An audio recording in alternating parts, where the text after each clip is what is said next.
All right, let's take a deep dive on the FTX case. We're joined now by the former head of cyber for the SDNY, Ian McGinley, prosecuted the first large-scale crypto case for the federal government, now a partner at Akin Gump. I have it on good authority that you don't like Esquire, that you like the legendary Ian McGinley. That's what they say. Well, let's start with this latest development. Let's start with this latest development and the plea deal, specifically Carolyn Ellison and Gary Wang. How significant is that for the case? Well, that is a huge, huge development. I mean, if you've been following the case, you know that recently Sam Bankman-Fried has been out there giving speeches, speaking to media, and he's essentially said, look, there may have been mistakes, but I didn't know. I didn't know anything was going wrong. I didn't know that we were using customer funds and sending it to Alameda. Now you have two of his business associates who have pled guilty. They pled guilty to conspiracy charges, so presumably they are going to point the finger at Sam Bankman-Fried. And it gives prosecutors a real insight into what was going on, because the case starts out initially with documents and text messages, but now that they're cooperating, you have an insider view into what was going on, so it's a huge development. Yeah, it's really interesting. How long do you sense that plea deal, that cooperation had been in the works? Because this has moved at lightning speed. Oftentimes these take months, if not years, to get to this point. I mean, this is just incredible work by SDNY, the SEC, and CFTC in terms of speed. I mean, Sam Bankman-Fried was charged in about a month. These Ellison and Wang signed cooperation agreements. Before those agreements are signed, it's a very long process typically. Typically what happens before you enter into a cooperation agreement is you meet with the prosecutors multiple times. They check what you've said against other evidence they have to make sure you're telling the truth. Because the idea is when you sign a cooperation agreement, the government is vouching for you. They're saying you're a witness I can put on the stand. And for them to enter into an agreement, they need to have certain indicia that you're telling the truth. And that usually takes quite a while, so that's impressive.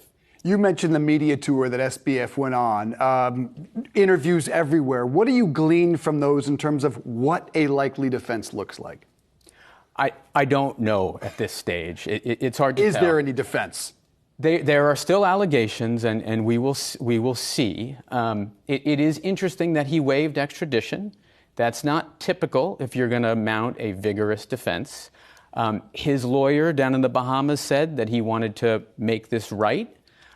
So there is a world in which maybe this is resolved short of trial, but we'll see. What do you sense in terms of a likely sentence here, if he is found guilty? It's very hard to tell, right? Because that comes down to a lot of things at sentencing. The prosecutors go before the judge, defense counsel goes before the judge. The case has been compared by a lot of people to the Bernie Madoff case. Sure. Bernie Madoff was sentenced to 150 years. By some estimates, this fraud is just as big, if not bigger. So we'll see. But there's a likelihood of some decades in prison, some substantial jail time here. Is this old-fashioned embezzlement, as we heard of the congressional hearing? What does crypto have to do with this crime, if anything? Well, it is in certain ways, and what you're referring to is John Ray, who now runs FTX post-bankruptcy, said this is basically straight-up embezzlement, and that seems right. The idea was that Sam Bankman-Fried promised investors one thing and did another with their money. That is the oldest, fraud in the book. That's wire fraud 101. What it has to do with crypto, I think crypto has gotten very popular. Crypto is the vehicle for a fraud like this. Because it's so popular, there's so much money there. There's so many cults of personality. So it's part crypto, but it's part just old school fraud. And you wrote that wire fraud is the most powerful law in crypto. Why is that? For this reason, there's been debates for this whole year about is crypto a security? Right. Is it a commodity? Is it something else? Do we need new legislation? And in looking at the terrain and following a lot of what the media was reporting, it looked like it's just straight wire fraud, that what's being reported, really. And wire fraud is lying to someone about what you're going to do with their money. And so if prosecutors have that at their disposal, and they've had wire fraud at their disposal for centuries now, I figured they're going to use it, and they did. What is the involvement of the SEC and the CFTC here? So they bring, it's a good question, they bring what are known as parallel actions along with the DOJ. Now, there are certain differences in their actions from DOJ. They don't have a wire fraud statute, which is quite interesting. So in the SEC complaint that came out last night, it was interesting because they allege that FTT, the utility token on FTX, is a security. And that is a big moment in crypto because there is a debate about whether those utility tokens are securities. The CFTC said the Ether and Bitcoin that was being traded is a commodity. So that's their hook into the case. If there's a guilty plea here, why would the DOJ have any reason to make a deal with Sam Bankman-Fried when they have the goods and 2 cooperating witnesses?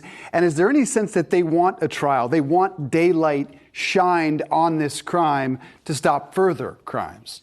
Yeah, I mean, there might not be a plea deal, so to speak. The way it usually works, especially in the SDNY, there is no kind of bargaining deal for someone. They get leniency if they cooperate, like Ellison and Wang are doing now. And the way you cooperate is usually you help prosecutors build a case against someone else. And you put your finger on the issue here for Sam Bankman-Fried. He is the head of FTX. He is the top guy. So I don't know who he could cooperate against. Beyond this trial, do you expect a lot more similar federal charges in the crypto and NFT space, and why? I think that's a fair bet. I mean, a few data points, right? You have the media and crypto Twitter and a lot of sources pointing out all kinds of fraud in the space. So there's certainly a lot out there in terms of allegations. And then you have the resources to back it up. DOJ now has a crypto prosecutor in every office across the nation focused on crypto. And if that's not a wake-up call for people, the SEC increased its number of crypto-focused attorneys by 50%.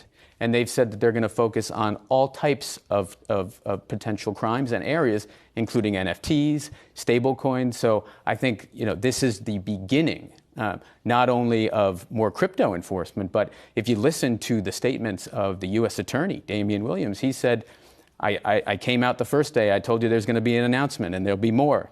Last night he came out and said, I'll be coming out again. So I would stay tuned here. Well, you helped write the instruction manual for the SDNY, so it's good advice, good thoughts. Ian McGinley, great to have you here. Thank you. Jared? Thank you.